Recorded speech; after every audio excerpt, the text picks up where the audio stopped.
Lesson: Charged Particles and Photons.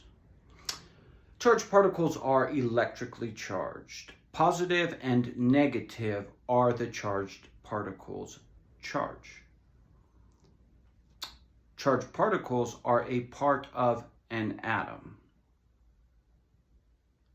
When an electron loses a charge, a photon is built. A photon is massless soul, speed of light traveling waves, emissioning radiation's pressure. Radiation is a photon's apparatus covertly building an atom's ionic order during charged particles' electron change. Let us now draw a representation of the exchange between charged particles, photons, and radiation. So,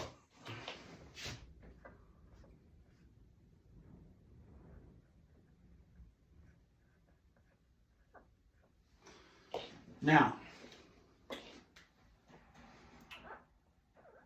let's say our atom has 4 electrons.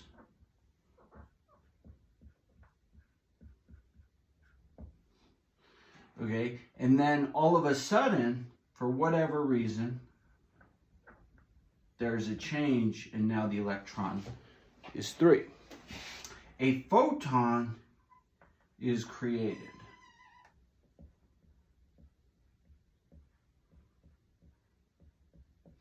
When the photon fulfills the order of the atom, the result is radiation.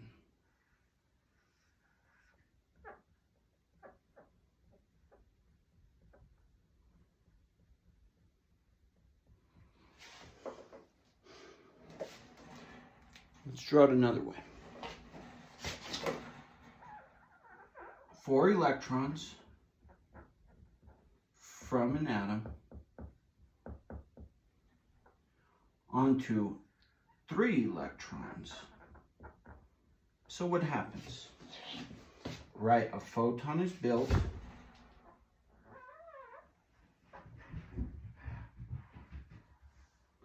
What is it, Dolly? Photon is built. And when the photon fulfills the atom's ionic order,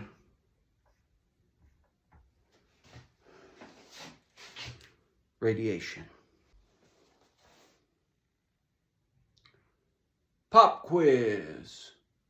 And the pop quiz question: which ionic order did photons' apparatus radiation target? Yes, photons' radiation apparatus aimed ionic order target is ordered from atoms. Used are the charged particles. Our solar system's charged particles and photons originator is from solar, the sun. Solar's fusion convection emits abundant charged particles and photons. Cosmic rays, not from our solar sun, that are within our solar system are far less consistent, far less abundant, and very rare.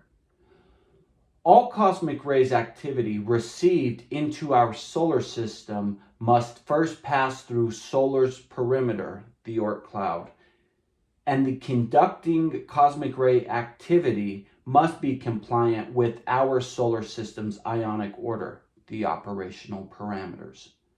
Forget not, cosmic rays are the only activity arriving new periodic elements within and for our DH solar system. Meaning, until we systematically CFB dub every element that is present is from our distant past. It is not from our present or future. Our solar fusion convection is only new hydrogen and new helium, nothing else. these ionized atoms onto all periodic elements that have already been here and remained here since the bodies within our solar system's disk creation. This is a needed tangent about cosmic rays activity within our solar system for explaining charged particles and photons, TIH, true integer heliocentricity, continued application in lessons and in the final lesson. Okay, so this is the Oort cloud. That is our solar system's perimeter. Here's the solar. This is convection fusion, which produces charged particles, and these charged particles are only hydrogen and helium. Out here is cosmic activity where the new pitot is. These are TIH.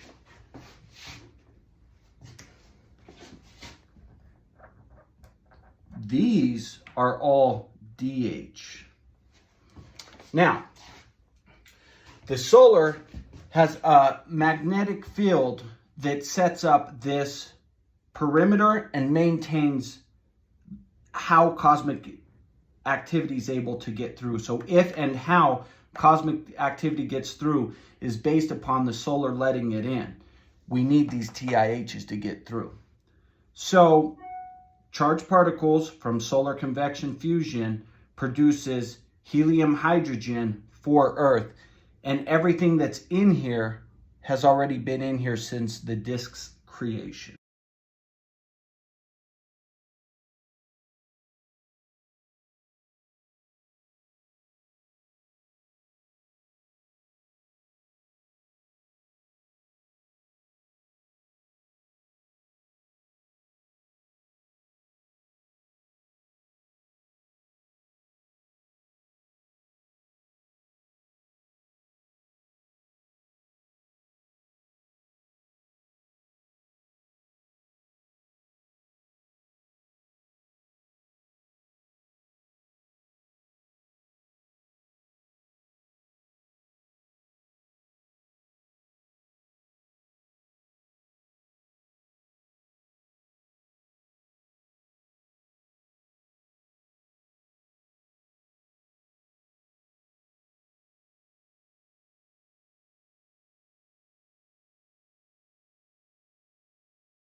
Good. So some more figures on this is, again, solar convection fusion, charged particles, hydrogen, helium, sent to us at Sol 630 sequences. Now what we're going to build on the peripheral plume is 1 mile by the diameter of Earth, which is 7,926 miles. So the reason I'm bringing this up is so we can calculate volume of how much the mass is, so we can apply different theories and laws behind it. So we take the length times the width times the height times the AMU, which is atomic measurement, and basically for 1 hydrogen, 1 helium, you get 9. So you multiply all those times 9, you get 71,361 cubed volume miles for hydrogen 1, helium 2. So that's going to give us our baseline of what the mass is going to be and what type of effects we're going to be able to figure out and figure specs like that. It's an important number because we're going to be using law of attraction. We'll use that number. Newton's, Kepler's is going to use that number, and Kepler's, orbital mechanics as well. So I just wanted to give you like a general number of where it was coming from and which one we're going to use for the peripheral plume itself.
Simplification.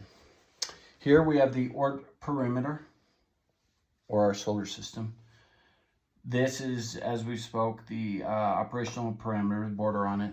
Now, solar, convection, fusion, emission, charged particles sent to us within 630 sequences traveling at the speed of light. So, and we use such a small amount compared to this massive emission that goes through. Now, this is the perfect posture for it of what we are going to reach. And these all represent the Earth's LDD when it's done properly. Now, when it's insured properly. What's happening now is these get the ionic order